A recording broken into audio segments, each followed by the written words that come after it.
Hey there! Welcome back to the Holistic Collective, where we bring you a ton of fun videos on health, wellness, and more. So make sure you subscribe to our channel and never miss out on all the amazing facts and information we are oh so eager to share with you. And also, do remember to check out our affiliate products in the description below.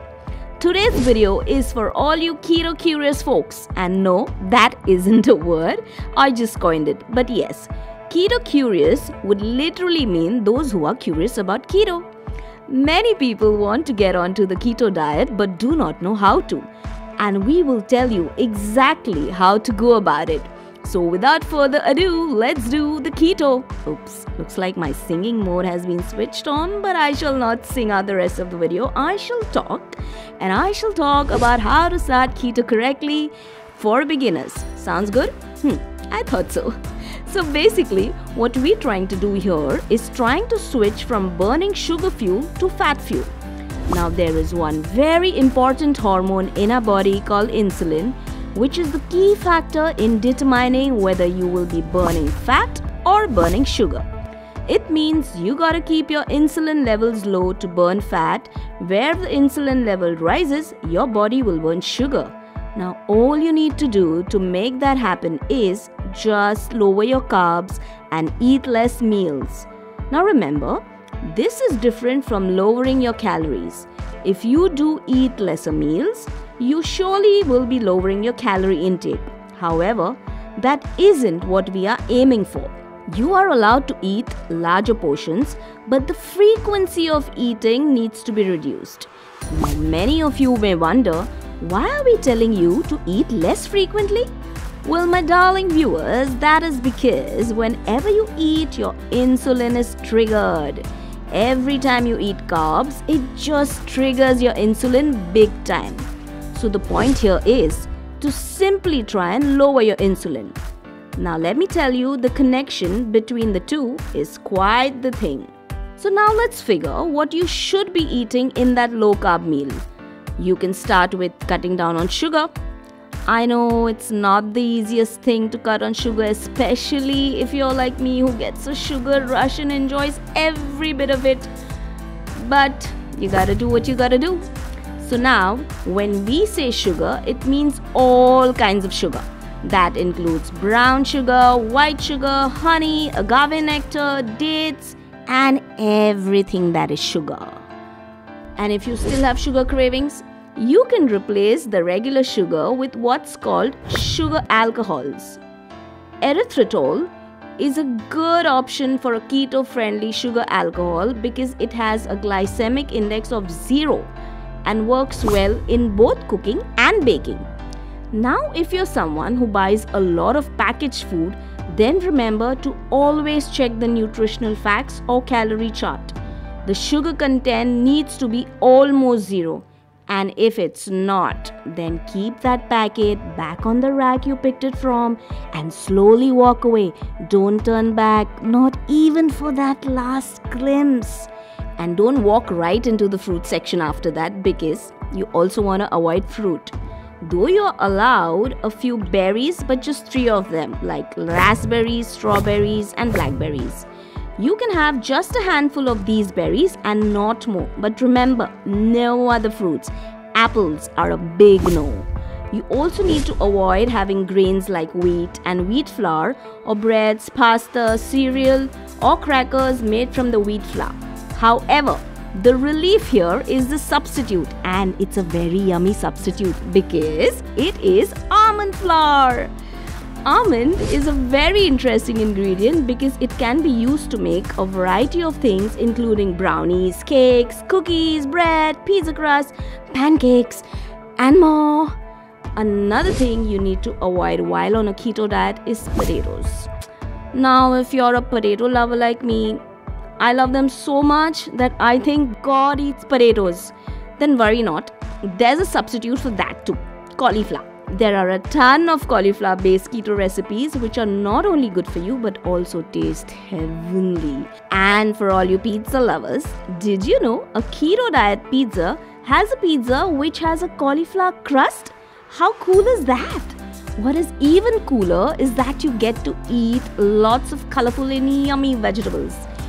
You can have at least about 7 cups of veggies. You can have anything from kale, cabbage, broccoli, bell peppers, carrots, what not. A great tip to make sure you consume veggies is that you eat them first in your meal. This is also to make sure that you manage to get enough vegetables, because the other fat and protein rich foods, if eaten first, will make you feel fuller, and then you may not feel like eating the veggies after those. Well, this isn't the only reason we are asking you to try this trick, but also because vegetables supply food to your microbes and they will help with your blood sugars. And if this wasn't good enough, then they also fuel you up with a lot of energy and loads of nutrients, which also include important nutrients like vitamin C, potassium and magnesium. Now, since our main goal is not just to do a keto diet but to do it correctly, we have to bear 2 things in mind. Firstly, to keep it healthy, and secondly, moderation. That is the key. Everything we consume has to be in moderation. Excess of nothing, moderate protein. However, if you're, let's say, 18 years or older, that age, and you're big time into workout, then perhaps your body may require a larger amount of protein.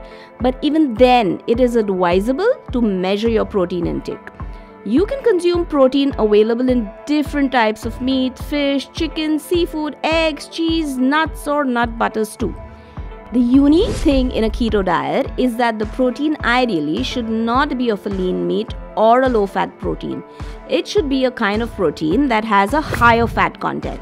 And the logic behind this is that is going to work on your insulin levels. A low fat like the protein powders you get in the market will spike up your insulin compared to a protein with higher fat content like meats or breads, etc. Now I know that a lot of you must be wondering, how can something with high fat work well? But hang in there. By the end of this video, all your doubts will be cleared. Simply explained, there's more than twice as many calories in fat. So going by calories, it would be a higher effect diet. Now you may have also wondered, how do we get a protein that high fat? Does that even happen? Well, yes. Protein comes with its own fat, but you can increase the fat content by, let's say, tossing your food with some avocado butter or toss your veggies in butter. Oh my gosh, now this is beginning to sound so tasty and I so want to eat all of this right away. But because I love you more than my food, so I shall continue. And for the love of our viewers, moving on. But hey, wait a minute. You got to show us some love too, you know. And it's not much to do. Just go hit that subscribe button and subscribe to our channel. Now coming back to the keto diet and a fun fact. Did you know that vegetables have a certain fat-soluble natural chemical in them which are known as phytonutrients? So when you add oil or butter to your vegetables, it helps extracting those nutrients. You can use olive oil or even coconut oil, but there are some oils which we do not recommend, and those are corn oil, canola oil, cottonseed oil, soybean oil, safflower oil and sunflower oil. The reason is that these are known as GMO, meaning genetically modified organisms, and they have chemicals in them which aren't good for you. Now, all of that was about what kind of food to eat and how to make them work better for a keto diet, etc. But there is one thing you need to remember, which we mentioned earlier, about eating less. So we suggest you do not eat unless you're really very hungry, and try to make intermittent fasting a part of your routine. A combination of these two things will really help you lower your insulin and get it to a normal level. A simple thing to do is try and skip breakfast. You don't have to attempt doing this all of a sudden and feel strange with such a big change in your routine.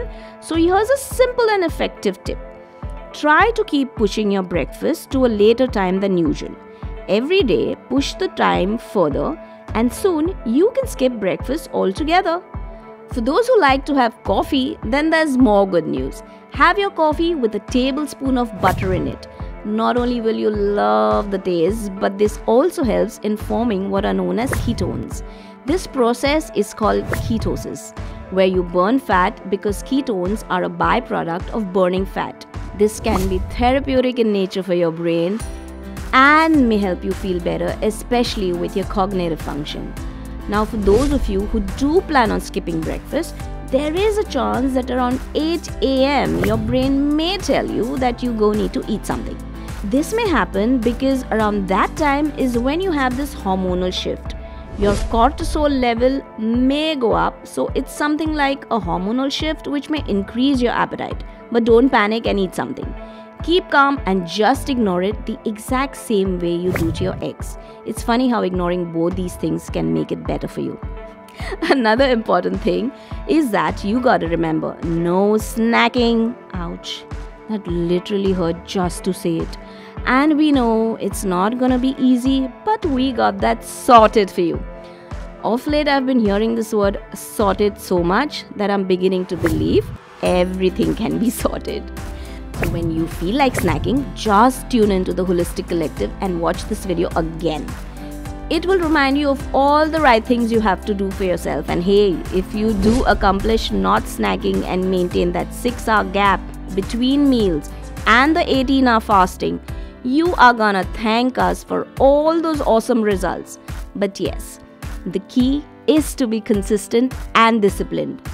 And just a new diet won't work overnight. Remember what we always tell you, that you have to exercise regularly, avoid stress, get enough sleep, and the most important thing, any guesses? Yup, I have a feeling that you're doing it already. Never forget to smile.